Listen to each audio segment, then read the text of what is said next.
দৰশিত সুন্দৰ গৌৰৱ কলে বৰ জৈচন সুৰ বৰকা সকল সভাখন ৰঞ্জন জাতি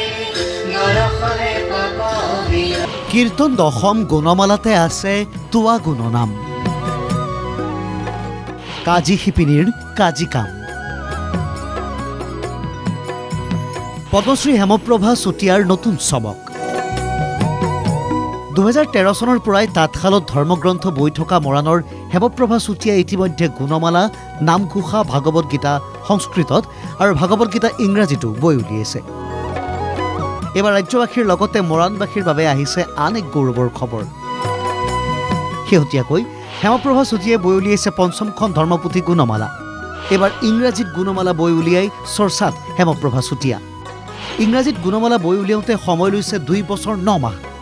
প্ৰায় 35,000 বাঁহৰ কাঠিৰে বৈ উলিওৱা গ্ৰন্থভাগীৰ দৈৰ্ঘ্য 165 ফুট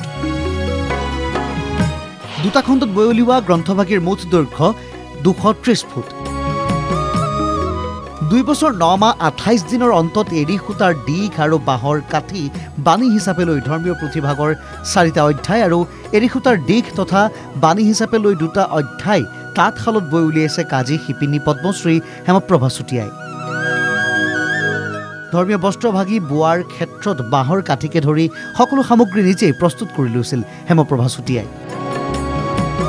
মৰাণৰ 34টা নামঘৰৰ উদ্যোগত মৰাণ ফটিকাচোৱা অভয়াপুৰীয়া স্থিত কলাশিলা সত্ৰত অনুষ্ঠিত হোৱা ধৰ্মীয় অনুষ্ঠানত মন্ত্ৰী বিমল বৰাই উন্মোচন কৰিলে কাজী শিপিনী পদ্মশ্ৰী হেমপ্ৰভা চুতীয়াই তাঁতশালত বাঁহৰ কাঠিৰে ইংৰাজীত বৈ উলিওৱা ধৰ্মগ্ৰন্থ গুণমালা অনুষ্ঠানত ধৈৰ্যৰ সৃষ্টিৰ মূল আধাৰ বুলি ব্যক্ত কৰি নিজৰ মনোভাৱ জনালে শিপিনীগৰাকীয়ে 2 বছৰ 9 মাহ হৈ গ'ল মই এই গুণমালা ভাগী ইংৰাজীত ববলৈ আৰম্ভ কৰিছিলোঁ 2022 চনৰ 4 ফেব্ৰুৱাৰী তাৰিখে আৰু 2024 1 ডিচেম্বৰ তাৰিখে মই শেষ কৰিছোঁ মোৰ কাৰণে মই ভাবোঁ মোৰ কাৰণে আজি এটা উল্লেখযোগ্য দিন শুভ দিন আৰু শুভ ক্ষণ বুলি অনুভৱ হয় আৰু মোৰ অনুভৱ হয় এইটো কথা যে কিবা এটা কৰিলে কিবা শেষ কৰিব পাৰিব লাগে আৰম্ভ কৰিলে শেষ কৰিব পাৰিব লাগে আৰু মানুহৰ যে কামেই নকৰক কিয় সদায় নিষ্ঠাৰে সততাৰে কৰিব লাগে আৰু মানুহে নিজৰ ধৈৰ্য একাগ্ৰতা এইবিলাক মানুহৰ সদায় লাগে পদ্মশ্ৰীগৰাকীৰ সৃষ্টিৰাজিসমূহৰ বাবে ৰাজ্য চৰকাৰে মোকলাই দিছে 50 লাখ টকা এই কথা উল্লেখ কৰিলে মন্ত্ৰী বিমল বৰাই লগতে শিল্পীনীগৰাকীৰ এই মহান কাৰ্যৰো শলাগ ল'লে মন্ত্ৰীয়ে আমাৰ স্বাভিমানৰ প্ৰতীক বয়ন শিল্পৰ জৰিয়তে আমাৰ গুৰুজনাৰ সৃষ্টিৰাজিক দেশে বিদেশে ৰাইজৰ আগত তুলি ধৰিবৰ কাৰণে প্ৰয়াস অব্যাহত ৰখা পদ্মশ্ৰী হেমপ্ৰভা চুতীয়া বাইদেৱে 230 ফুট দৈৰ্ঘ্যৰ এখনেই ইংৰাজী ভাষালৈ অনুবাদ কৰা গুণমালা তেওঁ হাতেৰে নিৰ্মাণ কৰি উলিয়ায় আৰু সেই বস্ত্ৰভাগো আজি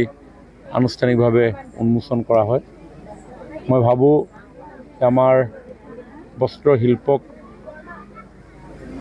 বিশ্ব বজাৰলৈ লৈ যোৱাৰ ক্ষেত্ৰত আধ্যাত্মিকভাৱে গুৰি বঠা ধৰা হেমপ্ৰভা বাইদেউৰ আদৰ্শ অনুকৰণ কৰি আমাৰ নতুন প্ৰজন্ময়ো বস্ত্ৰশিল্পৰ ভেলু এডিশ্যনৰ জৰিয়তে বস্ত্ৰশিল্পক ইনোভেটিভ আইডিয়াৰে আকৰ্ষণীয় ৰূপত ব্ৰেণ্ডিং প্ৰমোচনৰ ক্ষেত্ৰত আমি আগভাগ লোৱা উচিত অনুষ্ঠানটোত একেলগে প্ৰদৰ্শন কৰা হ'ল তেওঁ বৈ উলিওৱা 5খন গ্ৰন্থ ৰাইজে চাই তবধ মানিলে সকলোৱে একেমুখে স্বীকাৰ কৰিলে কীৰ্তন দশম গুণমালাতে আছে তোৱা গুণনাম এয়া সঁচাকৈ কাজী শিপিনীৰ কাজৰ কাম কেমেৰাত আলোকৰ সহযোগত মৰাণৰ পৰা সঞ্জীৱ বৰাৰ ৰিপৰ্ট NKTV+